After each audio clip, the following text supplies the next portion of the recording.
All right, WMC, this is the video to find the winner of the was it Ricky Williams helmet, Jonathan Taylor jersey. What else did we have here? The Ryan Grant helmet or the Ryan Braun jersey. So that is our four choices. So we will check the time, July 25th at 7:46 p.m.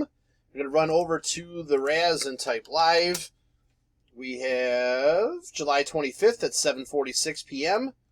There is the list of our 26 entries. We're just going to randomize your names, and then whoever's on top after the final roll is our winner. So we need a dice roll of 5 or higher. There's 7. All right, 7 times. Here we go. 1, 2, 3, 4, 5, 6. Last and final. Here we go. Good luck. It is Brett. Spot 24 is your winner. So, Brett, please message me to make your selection.